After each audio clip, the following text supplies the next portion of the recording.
All right, so welcome, Sally, to this afternoon session.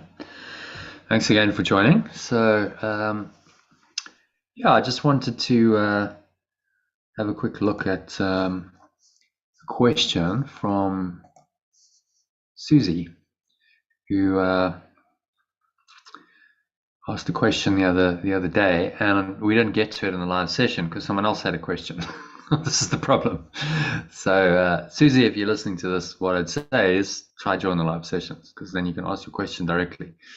But nevertheless, we'll look at it. So, question is: are we best to understand the ego instead of ignore it, as we created it to protect and keep us safe?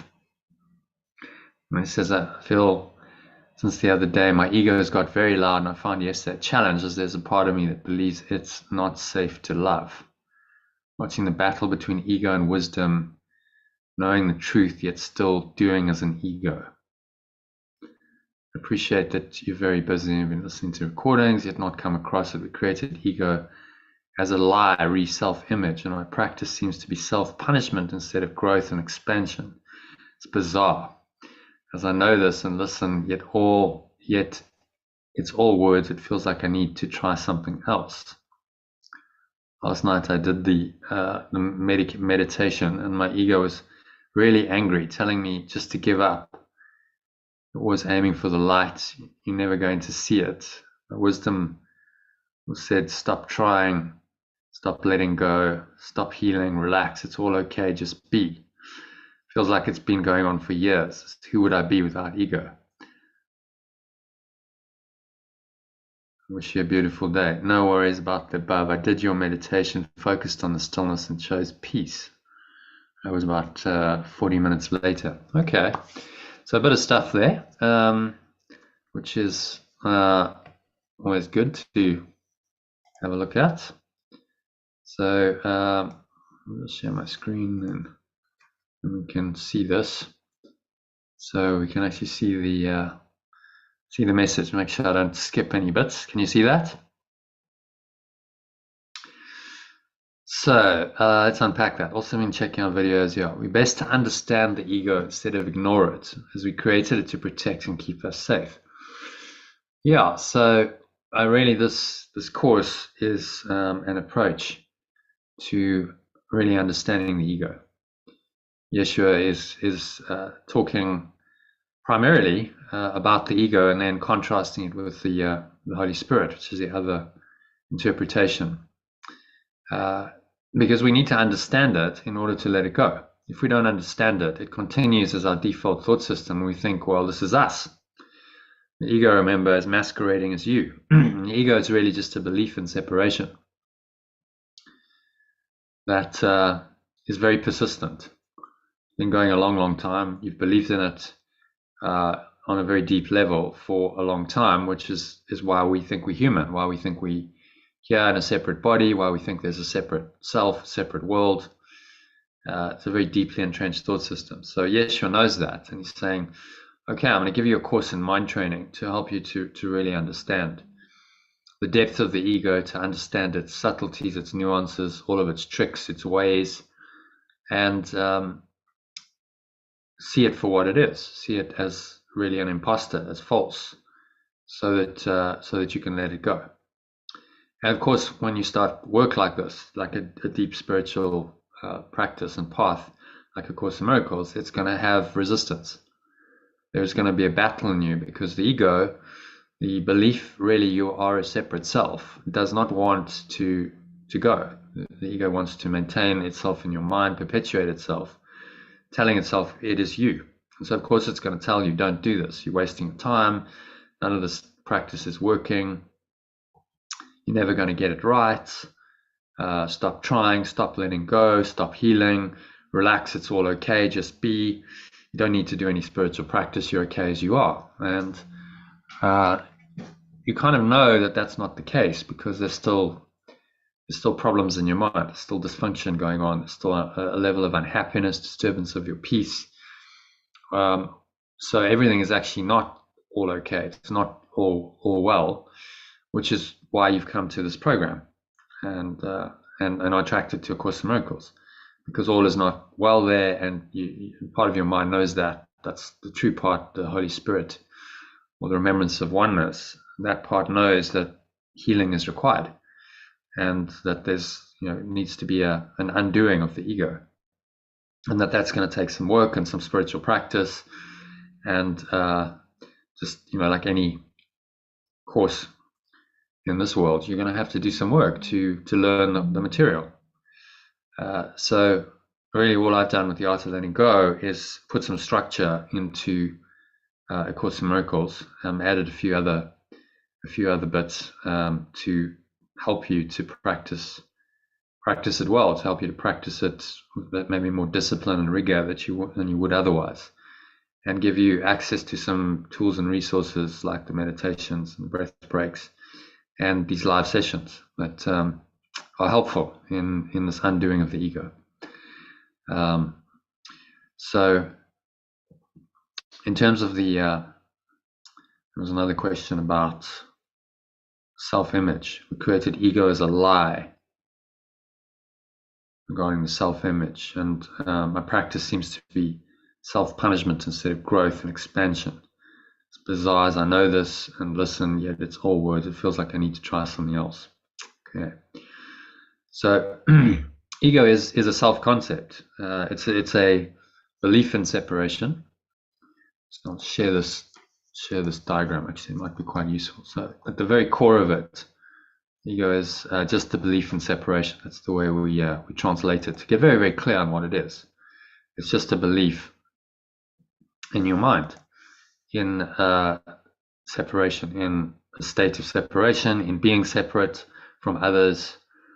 And so as part of the belief in separation, we have the idea of a separate self that's come into being. So if you look at this diagram, which I'm showing on the screen, so Susie, if you're listening to the recording, I listen to the YouTube, because you'll be able to visually see what I'm saying here on the YouTube video. I'm sharing my screen. It started with a tiny mad idea of separation. It was a kind of a curious wondering. Oh, well, what if I wasn't one with this perfect oneness, this pure formless awareness, this presence that I am? What if I was something else? Sort of curious wondering. Now, at that point, if we simply said, nah, that's just a ridiculous idea, let's just forget that and stay in oneness, there would have been no problem. It would have just been a flicker of a thought, gone in an instant, and restore ourselves to oneness. But that tiny mad idea was intriguing for our mind, collective mind, because remember, this all happened before there were people, before there were any separate forms. It's just happened on the mind level. So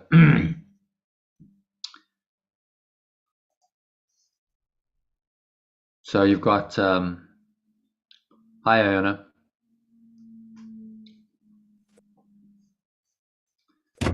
Welcome. So we're just having a little I'm answering a question from Susie. I'm not sure if you met Susie, who's joined, about ego and the self-image, because Sally didn't have anything really to check in on. So just going through this descent into hell, but using it to explain. So what she's asked is do we ignore the ego? Or we best understand the ego instead of ignore it, as we created it to protect and keep us safe. So yes, the course is really an approach to understanding it in depth, so that you understand its ways and you're not fooled by it, which is really what we're doing with all of this mind training. So you understand the subtleties, the nuances, and it's exposed, and you start to realize just how dysfunctional it is, and that you don't want it at all. And then she goes on saying, we created the ego as a lie, self-image. My practice seems to be self-punishment instead of growth and expansion. It's bizarre as I know this and listen, yet it's all work. Something else.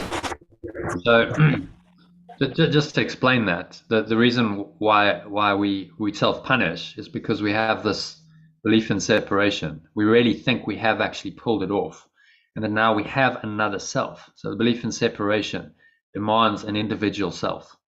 And so we create this individual self, the self concept, which initially started as one self concept. So then at the top of the ladder here, you've got ego or consciousness or belief in separation, or if you want to use the traditional Christian language, Satan. It's a false belief in the mind that contradicts entirely the truth of pure formless awareness of perfect love. So that false belief in the mind now leads to further beliefs. And so you go down the ladder of separation. You go into individuality. So you mentioned this a week or so ago, I think. You said, oh, well, I just realized that individual had duality in it. And it also has division. So you're in division and duality, or in division of duality. And that makes up the word. So separation is inherent in individuality. But for the ego, this is its crowning achievement. Oh, you're going to have an individual self. You can actually have your own self. You can have free will. You can decide what you want to do. Forget pure formless awareness of perfect love. Decide on your own. And this is its most sort of cherished prize, individuality. But individuality in the ego's thought system has a price, and that price is guilt. Because in order to be an individual self, you have to deny the truth of oneness. Oneness and individuality, oneness and separation cannot coexist in your mind. They contradict each other. It's a direct contradiction, direct opposition. So to have your individual self, you have to think that you've destroyed oneness.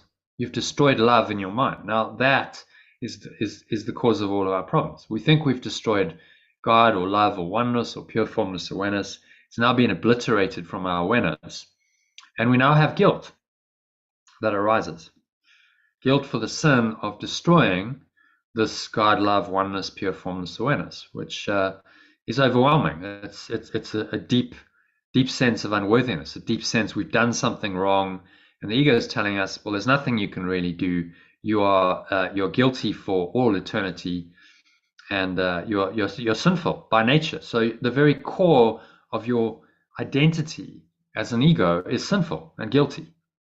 Because without the sin and the guilt, you would be back in oneness, in pure formless awareness, and realize that there is no sin and guilt because nothing ever really happened. You never did separate. How can you really be separate from your source? So this is why, you're saying, Susie, well, there's all this self-punishment, because what does guilt and sin demand? It demands punishment. You now believe that you deserve to be punished for this imagined sin. And so you have a false expectation of punishment appearing real, fear, which then manifests in all kinds of bizarre behavior that effectively punishes you for a sin that you never committed. It's not actually possible to do this. You just think you have. So this is all about thought and belief, but it's not about what's actually true in the foundation of your mind. What's actually still true is that you're still perfectly one with your source. You're still pure formless awareness. You're still oneness, and everyone else is. That's still the truth. So the sin and the guilt really aren't justified. There's nothing to fear because you never did anything wrong. So you don't deserve to be punished for anything. The concept of a fearful, wrathful, separate God somewhere outside of you becomes ridiculous, because you simply say, well, this is my true self. This is who I really am. It's my own essence. It's not outside of me. And it certainly doesn't want to punish me because I never did anything wrong. It's simply welcoming me back into its embrace and saying, well, just remember who you are. We are forever one. And all of this entire thought system of the ego, based on a tiny mad idea of separation, simply collapses. There is no separate self. There is no individuality. Therefore, there's nothing to feel guilty or sinful for. You never really did it. There's no fear. Fear is not justified. There's no wrathful, vengeful, separate God outside of you. That doesn't exist. It's purely a figment of your imagination. The universe of time and space, of form, which is projected out based on the idea of separation and our desire to escape from this imagined punishment. The ego says, well, go, run away from God, go somewhere safe, and I'll make you safe in this alternate reality that it's now invented. So that's why we invented all of this, to run away from God and try and be safe. Literally went out of our minds and now really having to deal with the projections of our false beliefs that seem to populate this imagined world that we've invented. And so we have many different forms. This fragmentation of the ego into all the different forms, mind and incarnation of its parts into separate forms of matter and energy populating the universe. You have evolution of increasingly complex and sophisticated separate forms of life, which has happened over billions of years, including humans, all of whom seem to have their own identity. They seem to have a body, a separate identity. And now you're stuck in a world where you have to interact with them. And these interactions, if they're dominated by the ego, are characterized by accusation, blame, and attack. Because what the ego is trying to do now is offload its guilt onto someone else and say, I'm not the guilty one, you're the guilty one. You deserve to be punished by God. And so we have this continuous the ABC of the ego: accusation, blame, complaint, continuous attack of others in an attempt to offload this deep guilt. But of course that doesn't work, because the more we offload it, the more we attack, the more guilt we say we have. You're giving an instruction to your mind that guilt is real. That's why you have to keep projecting it. And so whether you're blaming others or you're blaming yourself, because I think, Susie, if I remember from your instrument for peace worksheet, blaming yourself, that's the same thing. Blaming yourself is blaming yourself for something you never did, and it is never not possible. So all of this, the thought system of guilt, sin, fear, accusation, blame, attack, and going around and around in this, just confirms that separation is real. You do have a separate identity, confirms that you're an individual self, confirms that you really are a victim of the world, seemingly living a helpless, enervated little life, which is an acronym for hell, of limitation, lack, loneliness, suffering, and eventually you're going to die, and that's kind of it. And there doesn't seem to be a whole lot of point to that. So what the ego tries to do is create some kind of meaning within its delusion and give you some kind of meaning and purpose within the world. Oh, your meaning lies in a special relationship. Your meaning lies in having a family. Your meaning lies in making money. Your meaning lies in a job, et cetera, et cetera. And it's invented many goals in this world, really, that are just a substitute for the truth. The one truth that you are still God, love, oneness, pure formless awareness. That truth has never changed. It's the eternal truth about you and everyone. And so that should be your only goal, is to remember that. And that's really all the Course is saying. So through all of this, you can remember that only love, only pure formless awareness is real. And none of what you've invented here is true or real. It's all false, which is the reinterpretation of the ego's dream by the Holy Spirit or the awareness of oneness. So now you reinterpret whatever's happening in the dream from this one frame of reference, oneness, pure formless awareness, perfect love, whatever you want to call that, and say none of it's true. And in fact, I'm still safe in God. I'm still safe in this pure formless awareness right now, because there is only now. There isn't really any past or future, because none of this has really happened. And so past, future, the whole timeline of consciousness, I'll bring that up quickly, give you another view of this. So the timeline of consciousness is not true. It's not real. All of the events on this timeline, and all of the guilt and the sin and the attack and the fear and the hatred and the anger, whatever delusions you've had that seem to play out in this world, on this red timeline from birth to death, none of it is true. At every point, you can realize that only God, love, this eternal presence, pure formless awareness or knowledge, as it's also termed in the Course, is true. And that process of correcting your mind in every instance, letting go of the false thoughts and taking your mind back into this pure formless awareness, is called forgiveness. You restore your mind to its true state, and then you can come back and you can reinterpret the situation differently. And seen through the eyes of forgiveness, where you've really let go of your ego's psychological emotional attachment to the event, it's really a non-entity. You simply realize that none of those thoughts and emotions were justified. There's really no point in continuing to experience them. And all of this forgiveness or letting go collapses the self-concept. the self-image that the ego has given you of a separate identity and form, who's guilty, who's a victim, that has to go, because all of those thoughts are going to be undone by this pure formless awareness. So it simply just disappears, and you're left in the enlightened state, knowing that you are already one with Source. You're actually one with everyone and everything. You're one with the very essence of life, and the false self-image that you constructed as a way of continuing to believe in separation is simply not there anymore. It's been undone.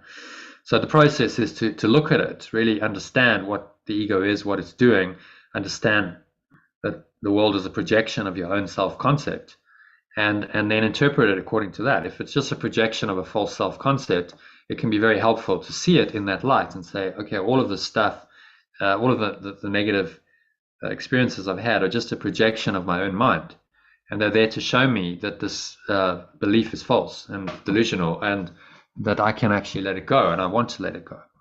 So that's the Holy Spirit's reinterpretation of whatever the ego has made up to replace pure formless awareness. And by interpreting it that way, you're then allowing the forgiveness or the letting go to happen. Because if you see the delusion, then the letting go just starts to happen almost automatically. Oh, well, actually, it's not true. What's true is this true awareness that's able to see it correctly.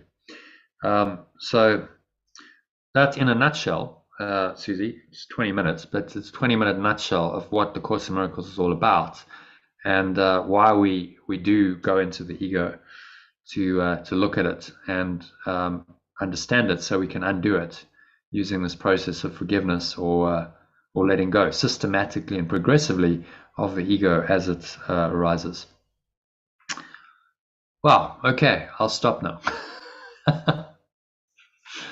So, any questions on that, Sally or Iona? Comments, questions on? What a marathon! Well done. Yeah, well done. The spirit just goes, "What? Okay, we need to download it." Yep. Okay. Yep. Ready to go. So that's a little overview of the whole thing, really. Oh, it's brilliant. No, it's brilliant. We have a bit of a disturbed neighbor who F's and blinds around the place, and I met him again this morning, and I said, when you do that out in the street, are you projecting it out on other people, or is it to yourself? And he looked down and he said, it's to me. I said, I thought so. And I was trying to say what you've just said. Yeah. I wouldn't try that with ordinary people. They might go, "What the hell are you talking about?" Literally, because he didn't say that, didn't he? Yeah, he didn't say that. He said, "Oh, I've heard that all. Oh, I've heard that all. No, there's evil out there. There's evil out there." And it was quite a quick conversation, but I didn't want to go into his story. No, I said I didn't want to engage like that. But I didn't. He asked a specific favor, and I said, no, I'm not going to do that. And he threw money on the ground. I said, I don't want that. This is not for me. This job is not for me. And then I said, that money will go to the next person I encounter today or tomorrow that needs £20. But then I found a notice saying, anybody need help, call me.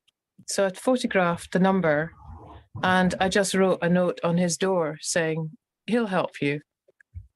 Right. So I've passed on a kindness. It was a good lesson in not people pleasing.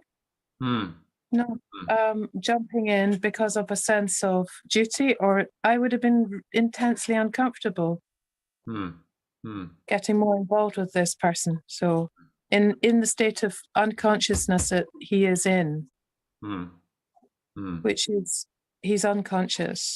Yeah.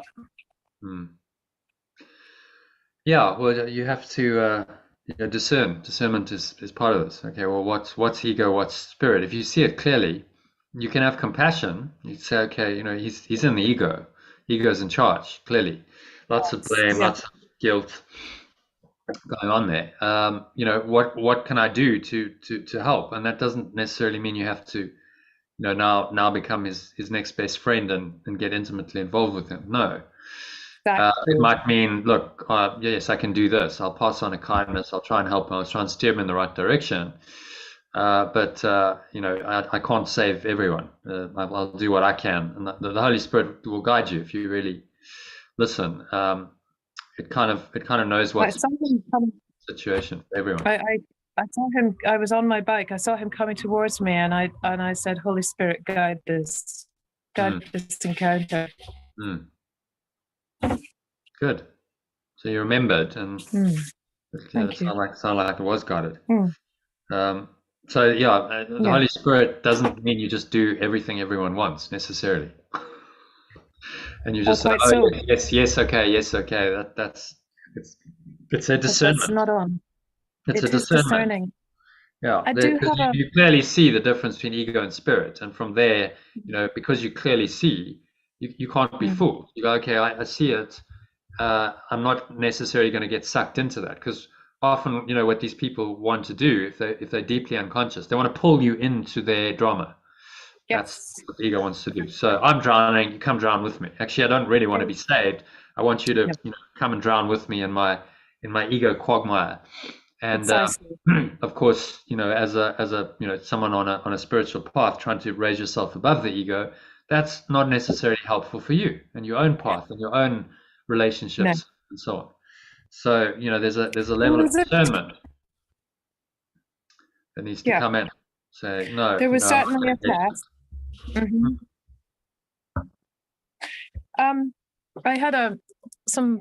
I had some shocking news this morning about a young woman who was killed in a horse riding accident, and I just wanted to ask about why we come in with a agreement on a soul level, if that's the terminology, to undertake this particular incarnation and all that appears for us. So this man, his wife died very suddenly, traumatically through illness when the kids were young. Married a friend of mine who had her own huge story. She did a bit of work actually on Course in Miracles, quite a lot of work actually. She married him, and now his daughter's been killed in a horse riding accident, and he's got prostate cancer. And I just sometimes that kind of agreement, it seems so tough, doesn't it, that you would have on some level agreed to all of this. And my pain, I realize, is just the fallout around that family and friends, and I feel compassion for the pain. And is it more painful if we're actually unconscious instead of seeing a wider reason behind it all? That's what I feel. Yeah. Well, I mean, look at the timeline, perfect diagram. I mean, disaster. This is kind of actually representative of what some people's lives are like. A lot of people, from one disaster to the next you go, and that's what characterizes your life. And if you believe in the disaster and there's no other frame of reference, it's all very painful. There doesn't seem to me a reason for all this pain and suffering. And eventually it's going one way. You're gonna die. And it's like, so a life of lots of pain and suffering and misery and trauma, ultimately leading to death. I mean, what is the point of that? And Yeshua is giving us the answer, saying, well, there is no point. Your entire dream of death and disaster is a delusion. You're delusional about all of it, about who you think you are, about the separate self you think you've created, about the fact that you think you've separated from pure formless awareness of perfect love, about the guilt and the sin that you harbor, about the fear, and all of it is a miscreation. It's a projection of your own mind outwards, making real this false self-concept and creating an absolute disaster for yourself. So much pain and suffering and futility for no reason. There is no reason to any of it. It's just a delusion. It's a split, a breakaway from truth, and your entire life is in form is delusional. Now, that is the ultimate truth, and that's the way out of the bad dream. But many people are not willing to accept that. They prefer the delusion and all the pain and suffering and the victim identity that they've created through it all. So each disaster confirms, oh, no, yes, like it's really real. So pain and suffering are real. I really am separate self. I really do deserve to be punished, and that's my identity. And so the more the ego plays out its dramas, the more you believe in it, the more entrenched you get in that false identity. And although it's hurting you deeply, you cling to it because you think this is who I am, and this offers me something. And do we attract, when we're in that unconscious ego victim place, do we attract that vibration, that level of catastrophe? Yeah, because what does the victim need? The victim needs to be in hell, in victimhood. And the victim needs, I think I asked this question before, so I'll ask again. What does the victim need to be a victim? What does the victim need to be a victim? Evidence. Yeah, evidence they're a victim. Okay, so what is that? What's that evidence that they're a victim? Evidence of disaster and I told you so. Yeah, it's an evil world out there. Pain and suffering, and every victim needs to be persecuted. They need someone to attack them and to persecute them and to hurt them and to victimize them, because then they're getting evidence that they are a victim. Persecution, yes. They need a persecutor. So a victim will attract people, situations, circumstances into their life over and over and over again that confirm their belief that they're a victim. And it's a disaster. Victimhood means pain, suffering, sickness, death, all the forms of it. And none of it's true. But as long as you want to believe you're a victim, well, your belief makes it true. So now you manifest it. Yeah. Unconsciously. No one sits down and says, oh, well, I think I'll give myself cancer now. Consciously. But it's the thoughts and the emotions. You keep thinking in victim terms. Oh, I'm a separate self. I'm little. I keep feeling scarcity. I keep feeling lack. I keep thinking I'm being attacked. I'm being judged. It's those kinds of thoughts lead to these patterns, and it's happening on a subconscious level. Remember, we're all plugged into the quantum field. So those thoughts now go into, they're in the mix. They're there, and you become a magnet for that kind of thing to happen. Mm-hmm. So if you think of, this world as a kind of like one of those pinball machines. Mm-hmm. You create a hole in the board, and now all these balls are flying around all the time, balls of energy that show up as people and events, and now you have a big hole, a big victim hole, and you go, oh, there's a ball that's like a persecution ball floating around in the pinball machine, and now that gets attracted into the victim hole. It's like, oh, there we go. There's a resonance. Got it. This is law of attraction in operation, and because it's on the same vibration or frequency, it's all energetic. There's a match. A victim demands a persecutor. Persecutor's in the vicinity. Oh, well, okay, we'll just hook the person up with a persecutor, and then we call that a special relationship. Like, oh yeah, no, I really need you, I love you, and there's a match because those two can now engage in this victim persecutor game, which actually they both want to play, and then the dysfunctional special relationship might play out, or they might manifest an illness, or I'll get sick. Because that confirms I'm a victim. The biochemistry of the body, if you keep thinking negative thoughts and feeling these negative emotions, the biochemistry of the body will almost guarantee you're going to get sick. You can't keep pushing in toxic high levels of cortisol, adrenaline, and not have physical consequences. And so we manifest it and we attract it, and we're not aware that we're doing it. So this is just about becoming conscious of what we're doing, saying, okay, let's really look at what the ego is, what it does, and understand this objectively from this higher awareness, which is the Holy Spirit. And once you understand the drama and you can look at it all, you go, do I want any of that? And yes, you're saying, if you really understand this, do you want any of it? Or are you willing to let it all go and go back to pure formless awareness of perfect love, which is the answer to all of it? It's the only answer there is. Yeah. So that's the choice he's asking us to make. In every instance, in every situation, that is the choice. So, this, what's being played out for you, it's not your drama, but you're seeing the drama of the ego. It's not your personal drama, but it's the drama of the ego. All of the pain and the disaster and the death that's, transpiring in this family, that is symptomatic of the ego. This is what it does. Yeah. So it becomes then another opportunity for you to let go of it and say, but remember, this is not real. This is an illusion. It's a projection of a false self into a false world, played out, seemingly, real, but nothing in form is real. So it's all false.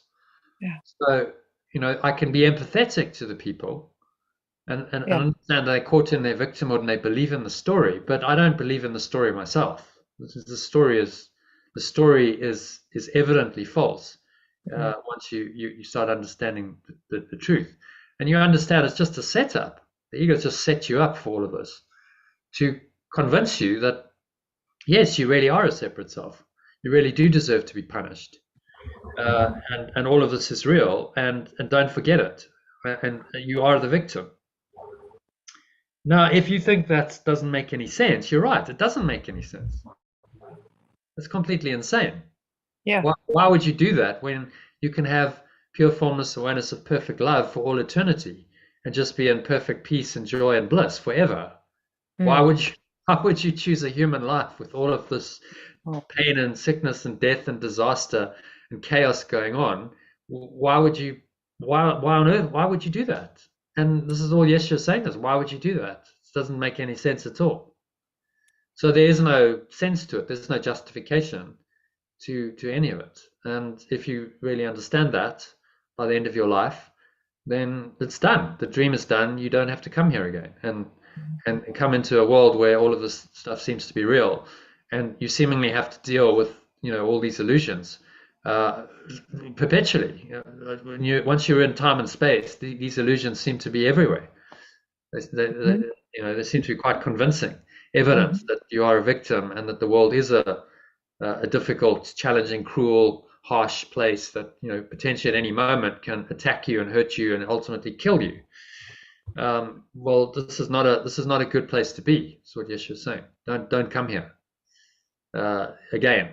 So this is the training, mind training, to train your mind to make the ultimate choice, not to repeat this disaster again. Right. Is that of any help? I hope. Oh yeah. Yeah. Well done. Yeah. So you just use it for your own, your own enlightenment, and if you can help them, then by all means help. If you feel the call to do something or say something, then you do, because your job as while you're here is to try and awaken everyone, if you can. But ultimately the Holy Spirit has a plan for everyone, and maybe you play a part in that plan, and maybe you don't. Who knows? But in the end, your responsibility is to correct your own perception of it. That's where you start. Right. You just correct my perception of this. So I'm not believing in the story and the drama, because the drama is not true. The drama is an illusion. Yeah. And if I believe in it, then I'm as sucked in as they are. So sympathy is making the drama real in your own mind. Exactly. Whereas empathy is understanding from this higher perspective of the Holy Spirit. Okay, I understand what's going on, but I don't believe it's real. Okay, Yeah. but from that empathetic place, what would love do in the situation? Is there Mhm. anything I can do, to be helpful, to help these people out of their delusion? And that help is not necessarily to like fix it all for them. That help is to actually help them realize what's going on. That's the true help. Help them realize what's actually going on, what the truth is, because that will help them to get out of their belief in their victim identity and all the drama that's created, Yeah. and free them. And so that's the path, the job of the miracle worker, is to try and show them that, look, there's another way. However that happens. Maybe you talk to them about A Course in Miracles. Maybe Yeah. it's through healing. How are you, Mm. Kenneth? Where are you guys today? Is that Well, I cannot get onto my laptop. It's Google Mail is just not connecting. So, I'm just we're in the same place, but just on my phone. oh, really? Okay. Yeah. So if you just type in, can you not open your browser? Shall I just put AOLG? Yeah, the AOLG dot club. Well, Yeah. if Okay. you put that into your browser, that should bring you in. .club. Yeah, the AOLG dot club. Oh. Okay. We'll see if this works. Yeah.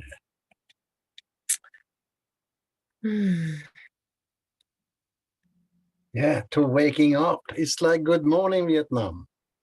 Yes. You're waking up and it is in Vietnam in 1970. No, it can't. I can't reach it. Right? Interesting. Mm. Yeah. So you can't connect to email. Have you got WhatsApp or Telegram for web? There's I Lucy. have WhatsApp. On your computer. Yeah. Because then if you open that on your computer, I'll just send you the link. Thanks. All right, I'll fiddle around, but that was brilliant. Yeah, my pleasure. So let's say hello to Lucy. Hi, Lucy. Hi. How are you? I'm good. I haven't put my video on because I've only got 4% and I'm plugged in, but it's Yes. I don't want to drop on. Yeah. I'm actually good. I'm really good. Yeah. Very peaceful. Excellent. Are you next door in your caravan? I'm not actually next door my caravan. I'm in the park. I just bumped into somebody who loves the Course in Miracles and has been a long practitioner, interestingly. And anyway, I mentioned this, and he said, "Oh, great, send me the link." So, So you're gonna invite him to join one of the sessions. I'll invite him to join. Yeah, yeah, he's great. He's really great. Who is it, Lucy? It's Javier. Oh, good. Do you know Javier? You know Javier. He's a somatic experience therapist. Oh. He's wonderful. He's a good friend. I've known him for years, and we sort of join. We can join around Sufism and trauma work and various other things. Cool. We have a high regard of each other. Put it that way. So lovely. Be lovely. So be lovely to. Yeah. Excellent. So I just sent you those links to WhatsApp and Telegram. So I hope that helps. There's the direct link. It's buffering. Nothing is connecting. Right. But I've got Wi-Fi. It's very odd. Try shutting it down and restart it. Maybe. I'll do that again. Oh. No, I had a problem this morning with something.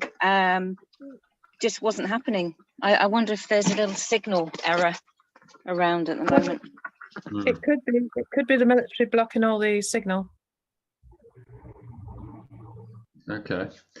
Well, you're on your phone anyway. So let's have a quick look at today's teaching, the quote, and just what I've written. I'll share my screen again. Read that, and then we'll go into lesson and some meditation. So Who would like to read that? Lucy, why don't you read the quote for us, please? Can you see the screen?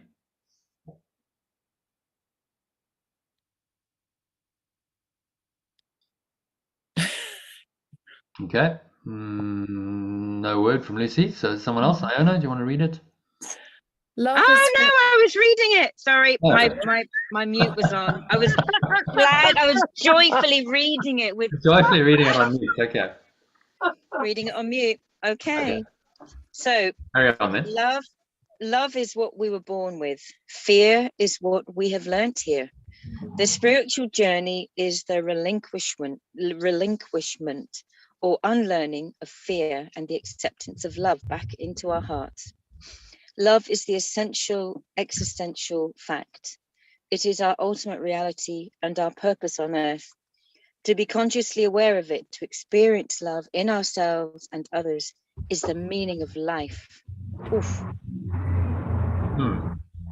That's beautiful. That quite packs a bit of a punch, actually. Like, oof. Oh, and what I love about it is that it talks about love, but in a, sometimes it can be a little bit woo-woo, whereas that is just so powerful.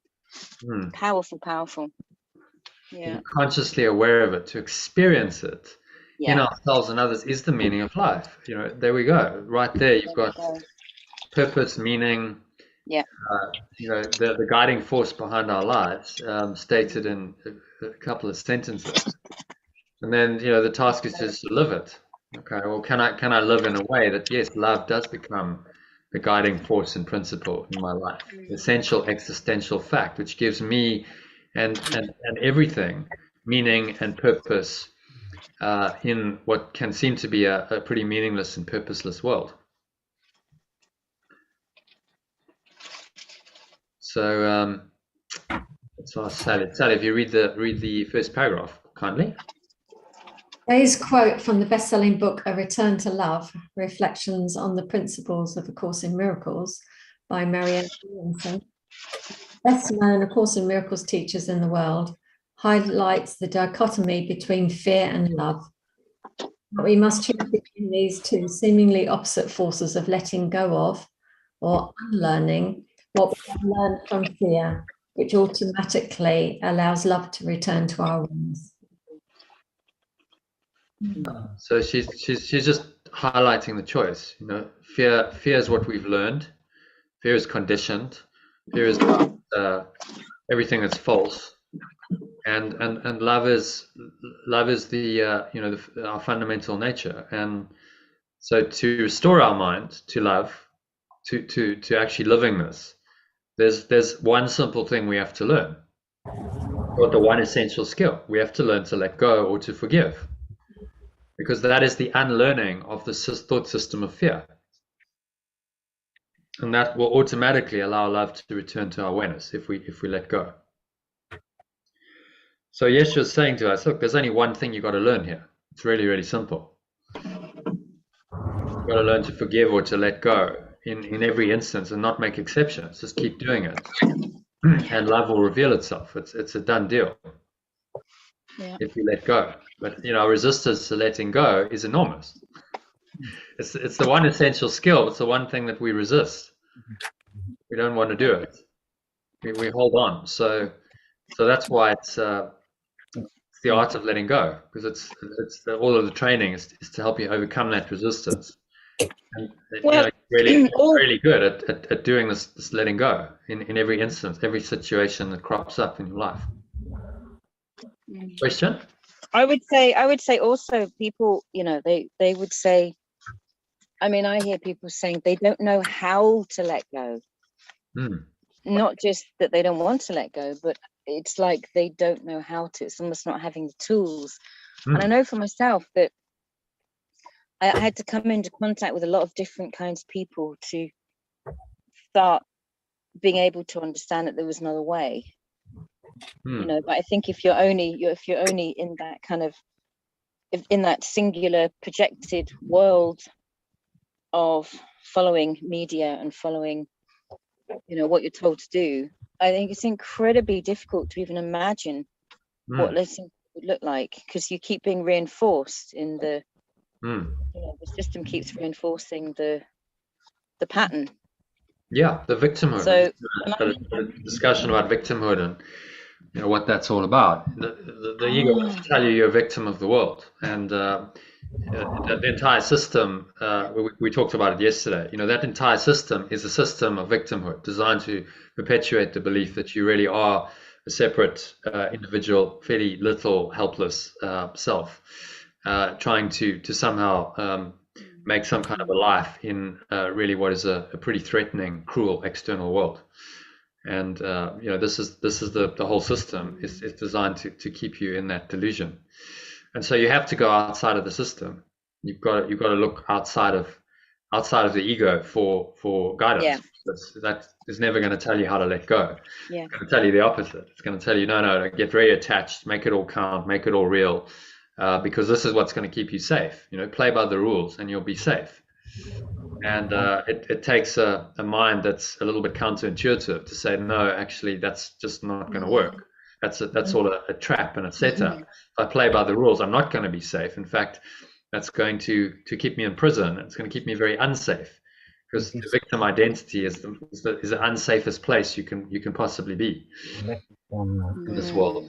Because you keep manifesting and attracting things to punish you if you're a victim. So your own belief is then your enemy, and you keep creating suffering for yourself, and not realizing that you're doing it to yourself. So it's a bit like hitting your head against a brick wall repeatedly and blaming the wall. It's like bang! Oh no, the wall. Why are you doing bang? Oh, wall! No, stop that now. I mean, it's kind of funny, but that is in essence what we're doing, because the external world is the wall. And it doesn't seem that we're doing it to ourselves, but actually our belief is causing our head and our wall and the wall to impact repeatedly, and cause all this pain. And we just don't realize that it's actually in our own mind. And so Yeshua comes along and says, just stop it already. Stop. Enough. Stop hitting your head against the wall. It's not getting you nowhere. Realize there is no wall. There is no wall. There is no spoon, the Matrix. There is no spoon. It doesn't exist. It's all false. It's just a projection of your own belief. To bend the spoon is impossible. Only realize that there is no spoon.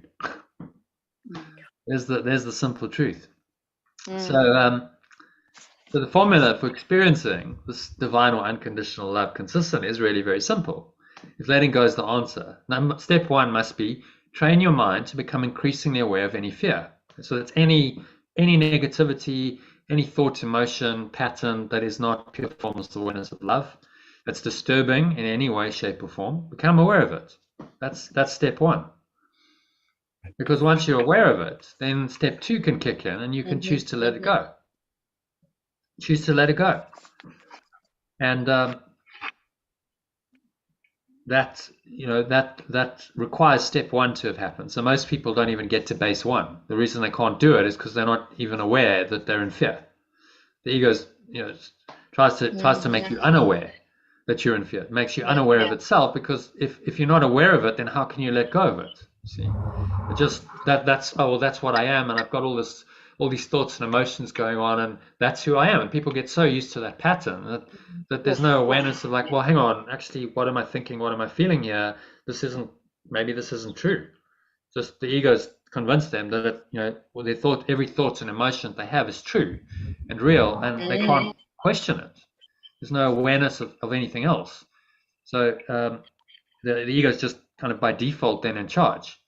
And so the key step to starting this process is more awareness of thoughts and emotions. And if you look at every authentic spiritual path and practice, that's what it's designed to create, more awareness, where you can actually look objectively at yourself, look at these thoughts and emotions, become aware of them, and realize that this isn't me. I've got fear in any form going on. It's not who I really am.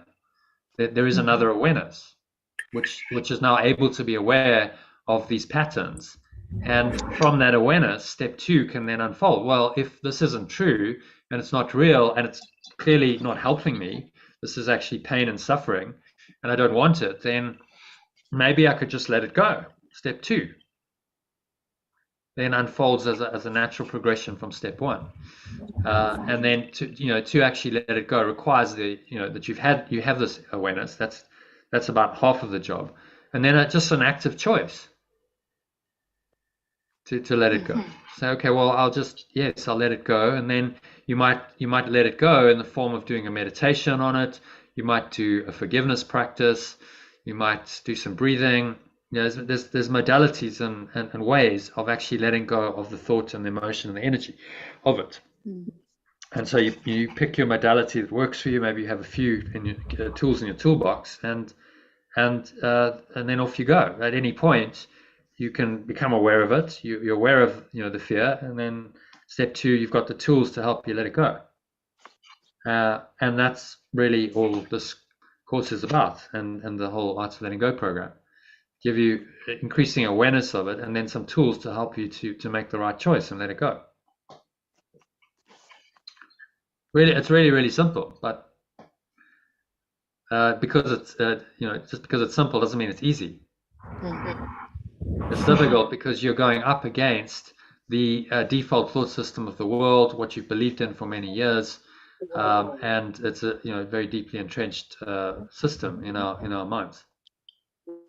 You've got to go against that, so that takes you out of all the world's thinking.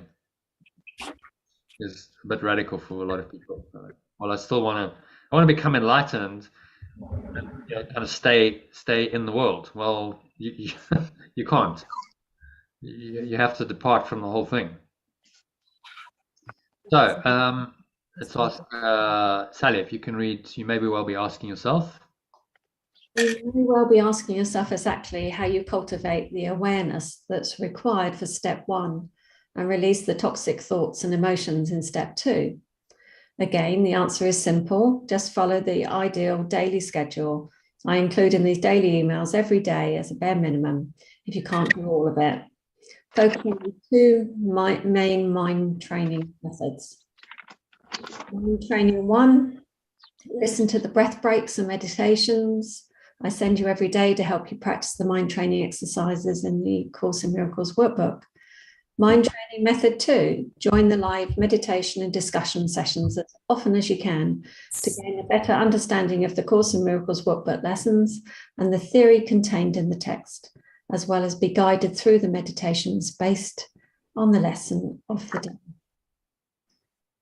Oh. So what I've tried to do is make it really simple. And Yeshua's try to make it simple as well. Saying, look, practice my course, practice these lessons, and you will be practicing this thought system that I'm trying to train you if you just do the lessons every day.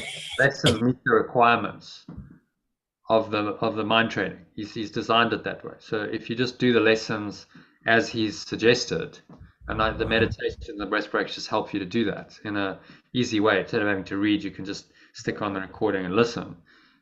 You then are training your mind systematically and progressively, and in the actual breath breaks and meditations, by practicing the lessons, you will be doing this. You're doing step one and step two as part of the lessons. That's how every lesson is constructed in a way where, yes, he's asking you to become aware of fear in some aspect. As I say here, fear is just a general term used to refer to any negative, limiting, contracted thought and emotion, blocking awareness of love's presence. So it's the ego. Fear is anything coming from ego, from the belief in separation.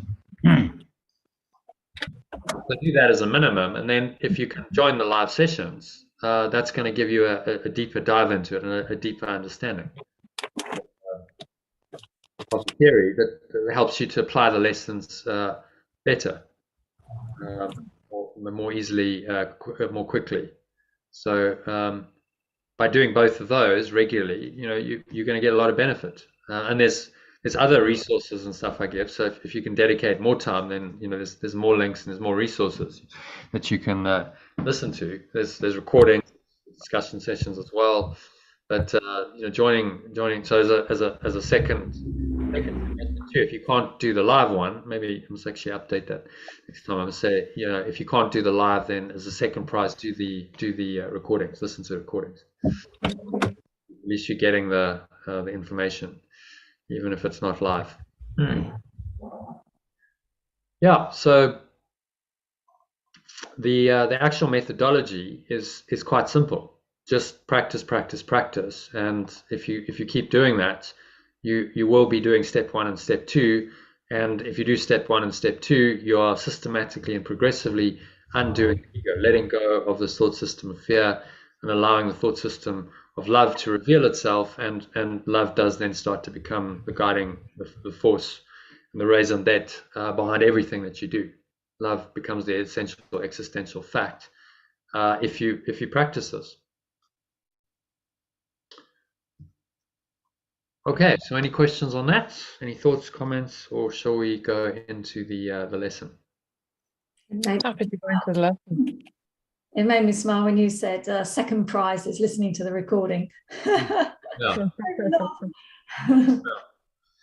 think, well, I mean, you're never going to get quite the same level of engagement in a recording, are you? Because there's live interaction is obviously better. Like so Susie being here on the call to listen and ask probably would have been more meaningful, but at least she's got the recording to answer.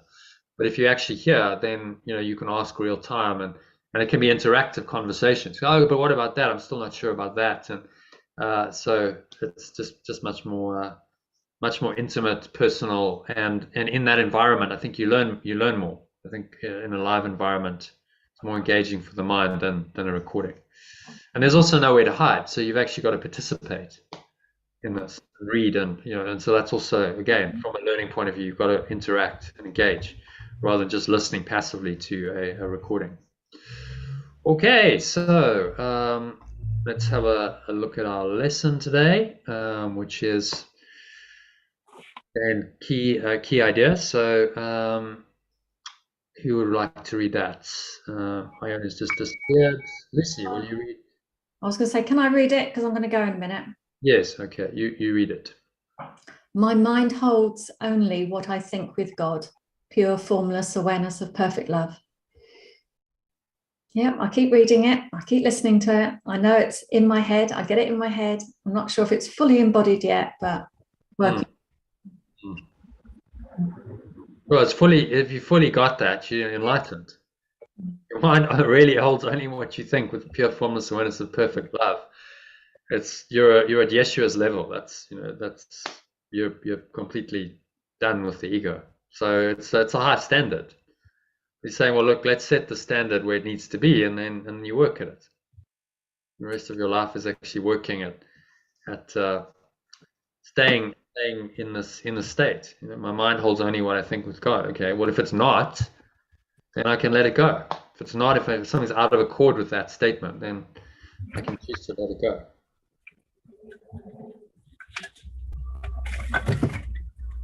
Okay, so and then the two ideas, the lessons. Do you want me to read them? Yeah, why not? Beyond this world, there is a world I want. Okay, so any thoughts on that? Yeah, definitely. That's what it's all about, isn't it? It's a desire. What I like about that lesson is he's saying you have to want this. Remember, our desire was for something else. What sponsored the entire ego's thought system, the desire for another experience, the desire for a separated experience, something separate other than pure formless awareness of perfect love. So in order to go the other way, it would be logical that you must desire pure formless awareness of perfect love, and that only. That's going to undo the ego's desire. And if it, you see the desire is at the core. What is the prayer or desire of the heart? And that's where the miracle happens. Prayer or desire of the heart. Let's just bring that up quickly. That's where the transformation happens. Do I desire only love? Or do I still have a desire to be separate? That's what it comes down to. Because that desire then creates the belief, thought, emotion, perception that are underpinned by your desire or prayer of the heart. So desire would be, ego desire to be separate, carry on being a victim, and then belief, thought, emotion, perception follow from that desire, or the desire to be one again, which means a different belief, thought, emotion, perception of every situation. And the miracle is just going to the fundamental desire, and the miracle is just going to the fundamental desire and saying, well, what do you want? What do you want in this situation? Set the outcome in advance. What do you want? Do you want oneness or do you want separation? Because those are the choices. Desire only oneness, and your desire must come into effect through belief, thought, emotion, perception. You see that desire then projected or extended into the world, and your entire world changes. Your experience of the world changes because you had a different desire.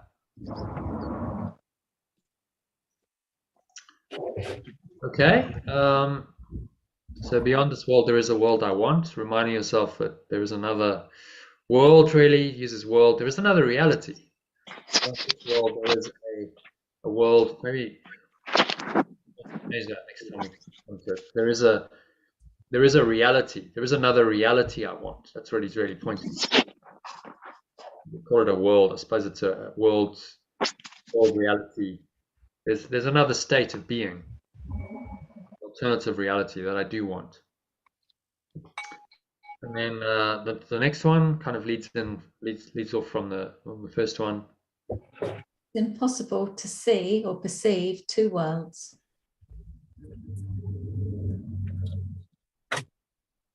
Yeah. Yep. Flipping between them sometimes. Yeah. But seeing it more and more from the oneness point of view, seeing it more and more from the observer point of view, which is something was happening in the house today, and it was mind-blowing, and I was just like very peaceful, just watching it all, just observing it, knowing I didn't want to hop into that ego world, and I was just viewing it from the oneness point of view. So that was it's good not involved in the fear side of it. Ultimately, he's highlighting the absolute impossibility of having these two thought systems, contradictory thought systems, and two worlds, two alternative realities in your mind. Well, of course, that's going to create a lot of conflict in your mind. If you think both of them are real, you're going to be perpetually in conflict. Your peace will be disturbed, and you're actually attempting the impossible because they contradict each other. It's one or the other here. What you tried to do with the ego and this entire projection that we call the world is impossible. Impossible world, based on an impossible idea that you really can be separate from your source. I was just highlighting this to say, well, actually, it's impossible to see both of these worlds clearly. You must choose. You must choose between them ultimately, and you make that choice when you let go of the one, accept the other. So the ego is always trying to tell you to let go of the spirit, the truth, and focus on this world. So that's a choice you make in your perception. You make the situation real. You get drawn into fear thoughts, anger, attack, and whatever other thoughts the ego wants to sponsor. That makes this world real, which is really all it's trying to do. The choice then is simply say, no, let go of it all and restore my mind to notice the oneness in this instance. Even though it's all kicking off, I don't have to buy into it. I don't have to make this real in my perception. Okay, so any comments, questions, thoughts on the lesson? Shall we go into a meditation? Yeah. Meditation. Okay, excellent. Sally, if you need to go, then. Yeah, I'm off now. See you next time. Bye. Okay. Bye. Bye. All right, so just making yourself comfortable, put you on mute, sitting with your feet shoulder width apart, back straight, cup your hands in your lap, close your eyes, and start off by taking a nice Deep breath in through the nose. So breathing in, noticing how the stomach rises and the chest rises, and subtle flow of air in through the nostrils. Clenching the sphincter muscle, lock the energy in. Just draw the energy up the spine into your heart center. Put one hand on your heart to connect in with your heart space.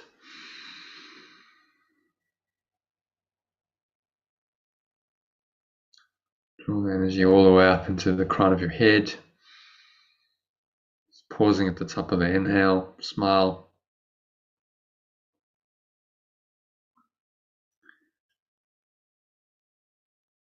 So just observe your mind, looking at your thoughts, your emotions, sensations. Just breathing into all of it. Create some space, some light, true awareness.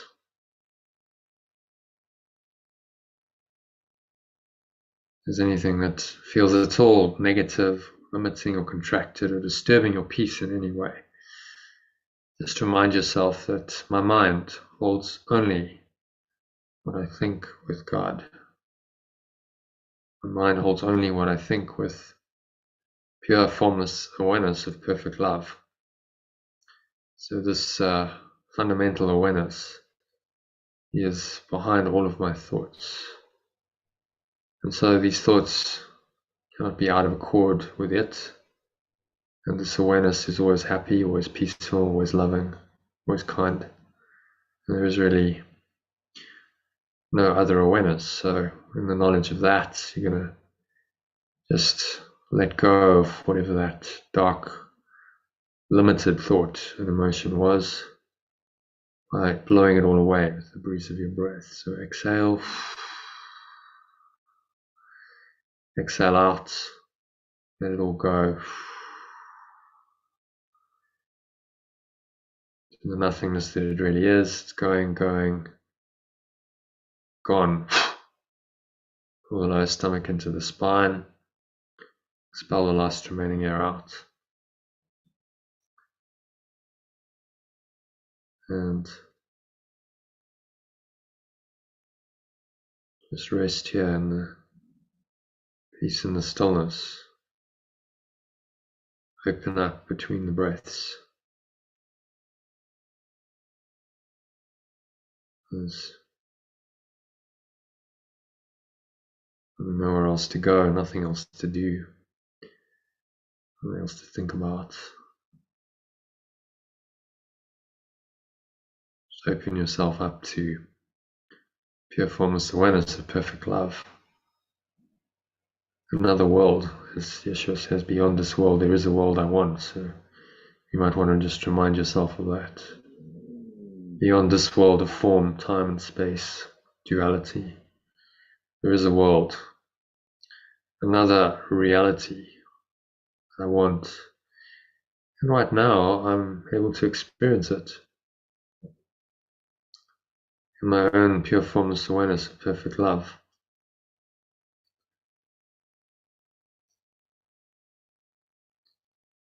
You might also want to remind yourself that it's impossible to see or perceive two worlds.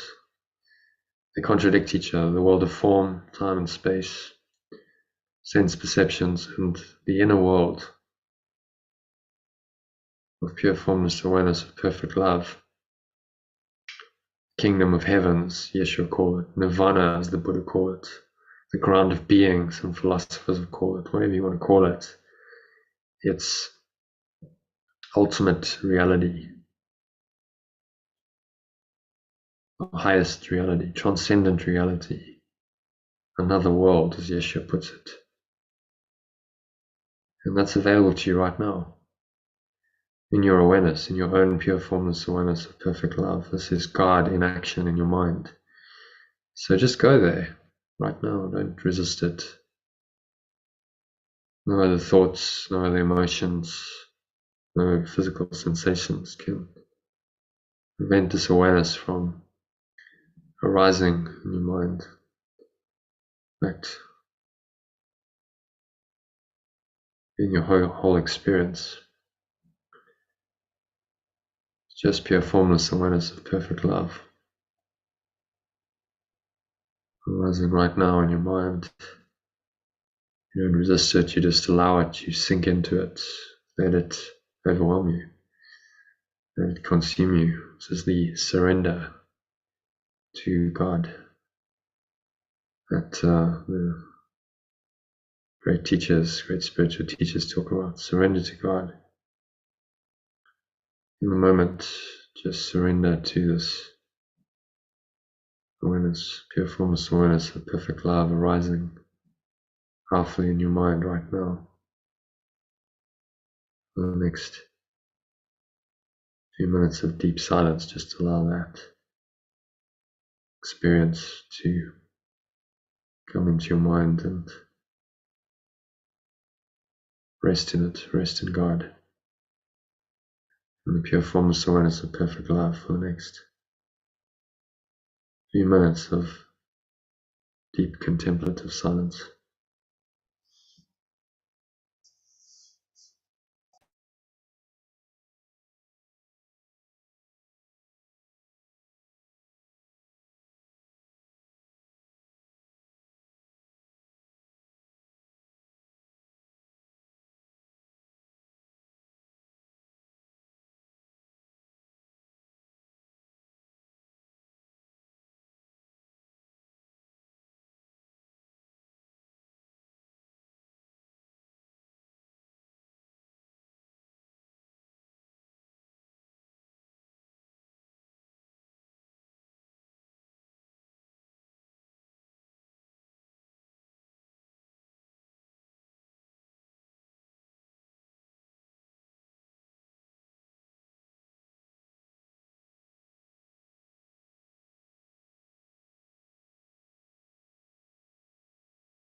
Any thoughts arise, thoughts about time and space, distracting thoughts,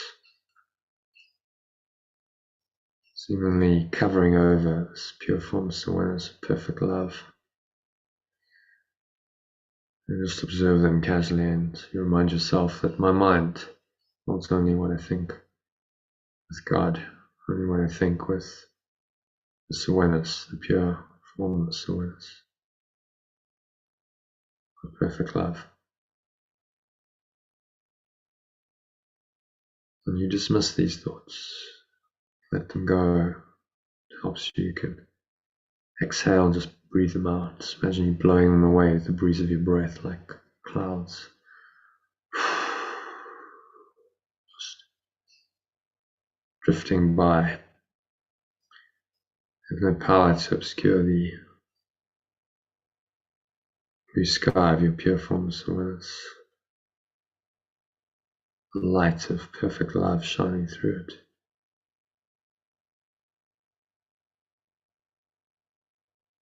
And so you just rest in the sky, in this awareness.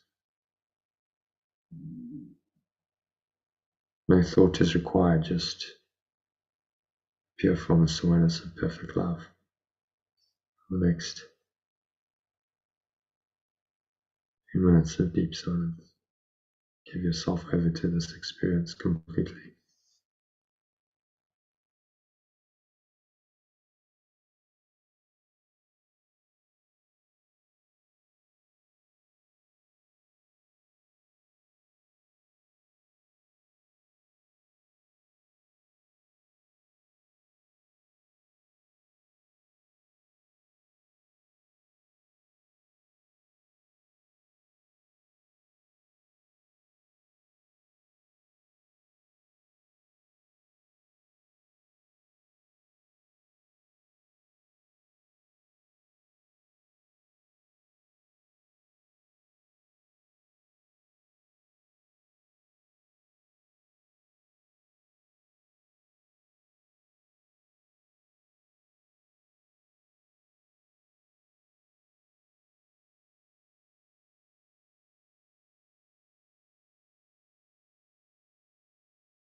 So just gently coming back to an awareness of the body and the breath, the senses,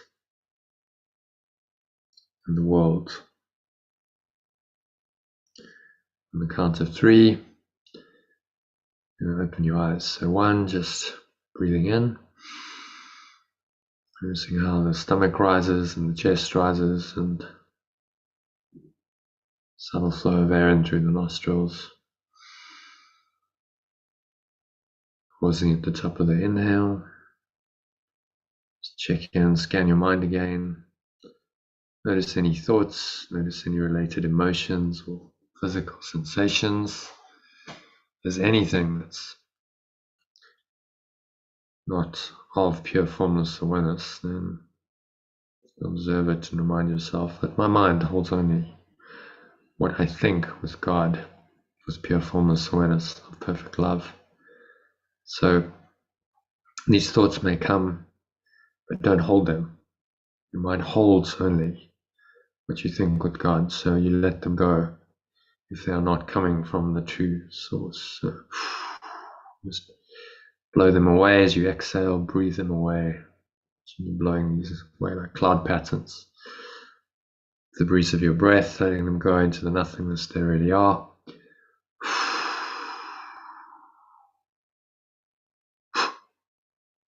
Pull the lower stomach into the spine. Expel the last remaining air out.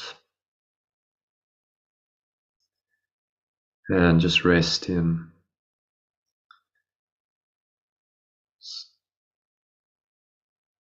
pure formless awareness of perfect love for a few moments.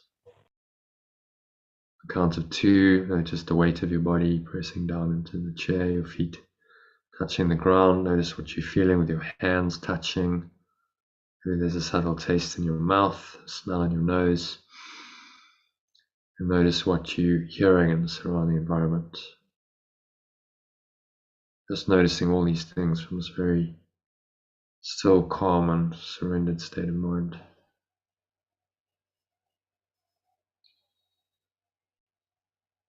In which you realize the truth of these 2 review lessons. Beyond this world, there is a world I want. And it is really impossible to see or perceive 2 worlds. I must choose what I want to see.